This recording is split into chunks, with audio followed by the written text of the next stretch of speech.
Weche moko nyakora magajwang'en ni mane en jalup jatend piny kinde mokalo chien Rigathi Gachagua chako limbe mare mar ndalo adek ma otimo e kaunti ma Meru odiochieng' ma kawuono. Gachagua ma bende notwag gi jopiny e gwenge mag Chuka ne osemo mokalo sirikal ewi kaka sirikal ne orakore gi jong'anyo e kinde ng'anyo ma bende nobagi e kaunti ma Nairobi chieng' tich ariyo mar juma mokalo.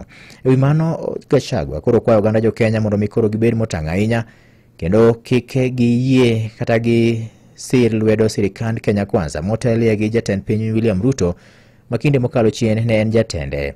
Kata kamano, Gachagua wacho ni biro luore e piny Kenya mangima ka olando injili mar loko ngima oganda jo Kenya kendo gologi e jok mar telo ma itiyogi e agoko mar jatend piny William Ruto ka wacho ni koro en jal manyalo biro reso oganda jo Kenya. Ewi mano, osingo mar biro neno ni jatend piny William Ruto odok pacho e yiero ma higa 2027. Gino bende wacho ni jatend piny en mano bende biro mana logo dichiel.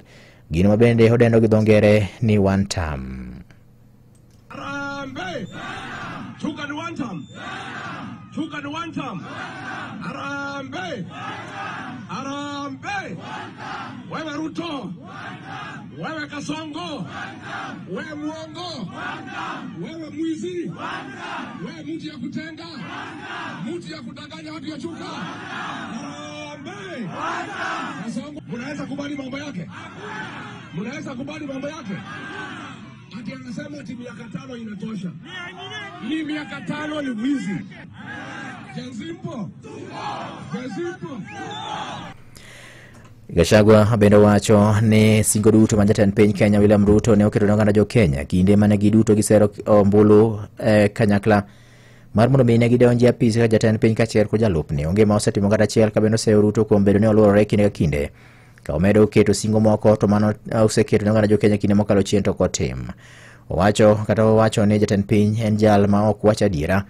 Gino bende koro nyiso jopiny mondo mi obed kode motang' kendo kik bi gone kura kata bi miyo ombulu kendo e yiero ma higa 2027. Ka bende wacho jopiny pono ni nyalo biro timo makosa makamano to pod gibiro bedo e chandruok matek mokale thuolo mar higni 5 moko biro mbele ka omedore gi 5 manyaka gi sani. Koro kaluwore kod Gachagua, owacho ni oganda jo Kenya neno matek e bwo telo ma jatend piny Kenya William Samoei Ruto. Kule kwao anapeleka empowerment. Vijana wanapewa matatu, si ndio?